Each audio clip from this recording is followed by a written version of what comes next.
इस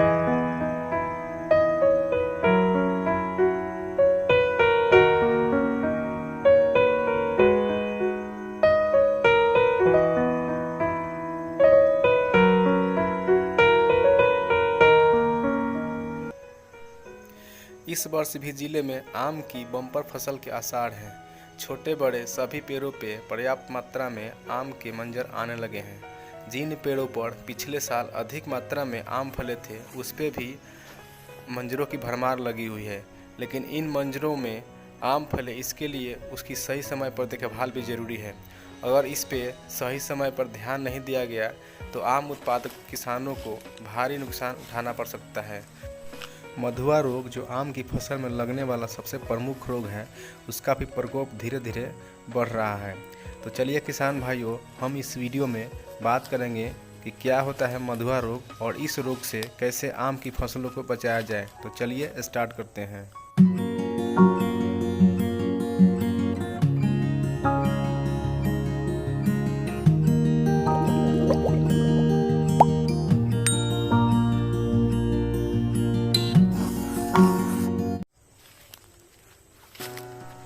नमस्कार किसान भाइयों, मैं हूं दिव्यांशु और आप देख रहे हैं कृषि विहार यूट्यूब चैनल।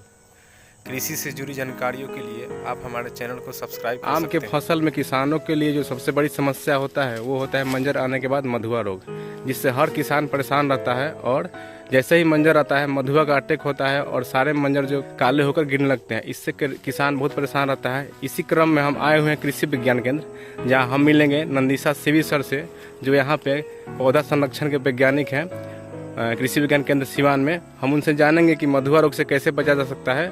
और सबसे पहले सर, स्वागत है आपका मेरे यूट्यूब चैनल पे। सभी किसान भाइयों को मेरा नमस्कार। सर, आम का सीजन आने वाला है और जो सबसे बड़ी समस्या है किसानों के लिए आम के पौधे में, वो है मधुआ रोग।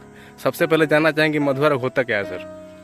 देखिए, ये मधुआ जो होता है ये भूरे रंग का होता है। ये छोटे छोटे कीड़ा होता है। जी सर। और ये जो कीड़ा है, बहुत सारे किसान को जब मंजर आ जाता है, मंजर काले पड़ जाता है, तब पत्तों के नीचे वो कीड़ों का प्रकोप दिख जाता है। तब किसान सोचता है कि इसका उपाय क्या है, इसका प्रबंध कैसे करे करके। पर ये जो मधुआ कीड़ा होता है ये पहले से पेड़ पे लगा हुआ रहता है।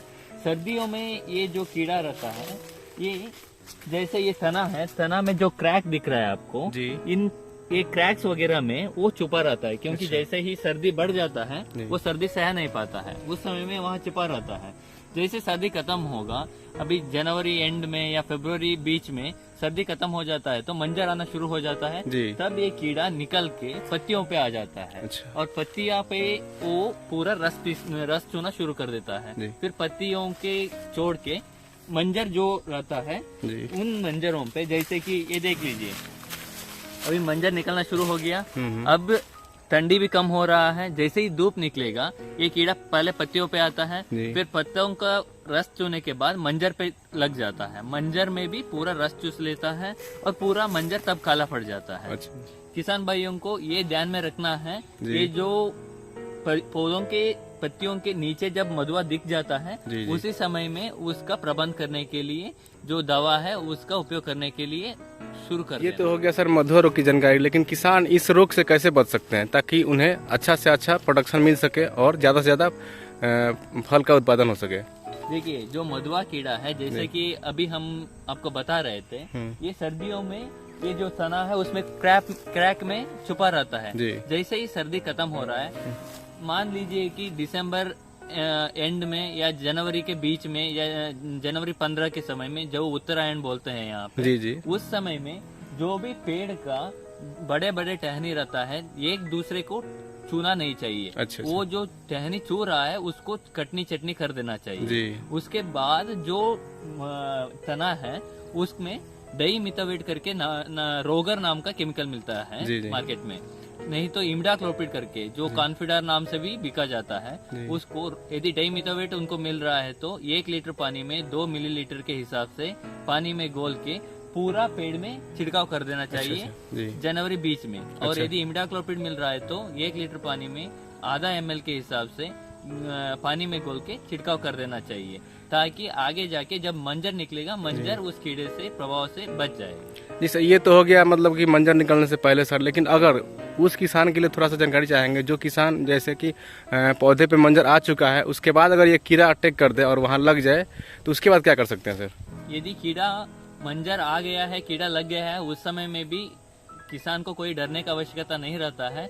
जो दवाई हम पहले बोल रहे थे इमिडाक्लोप्रिड करके, वो इमिडाक्लोप्रिड को 1 लीटर पानी में आधा ml के हिसाब से, नहीं तो थियोमेथाक्साम करके दवाई मिलता है, वो सर्फ पाउडर जैसे रहता है, उसको 1 लीटर में 0.25 से 0.3 ग्राम के हिसाब से पानी में घोल के छिड़काव कर दिए तो वो मधुआ कीड़ा का प्रभाव कम हो जाता है। जी सर। अच्छा सर, मतलब कि कितनी बार छिड़काव करना पड़ेगा इस पेड़ पे इस दवा का?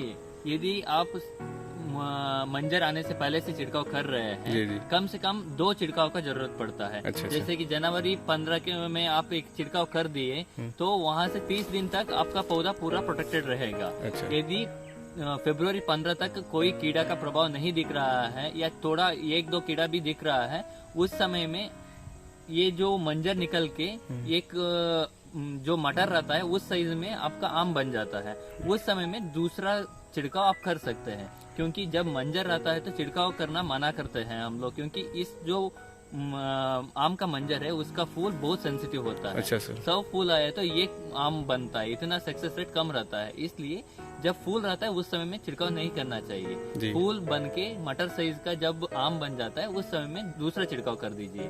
उसके बावजूद भी आपको यदि वहाँ मधुआ दिख रहा है तो तीसरा छिड़काव का आप प्रयोग कर सकते हैं, पर ज्यादातर 2 छिड़काव में ही आपका समस्या उस मधुआ का प्रबंधन हो जाता है। बहुत बहुत धन्यवाद सर इतना महत्वपूर्ण जानकारी देने के लिए। ये थे हमारे साथ नंदिशा सीवी सर, जो कृषि विज्ञान केंद्र सिवान में पौधा संरक्षण के वैज्ञानिक हैं। तो किसान भाइयों अपने जाना कि कैसे मधुआ रोग से बचा जा सकता है, और मधुआ रोग लग गया है तो उसके भी उपाय इन्होंने बताए। तो इस तरह से आप अपने पौधे को बचा सकते हैं मधुआ रोग से।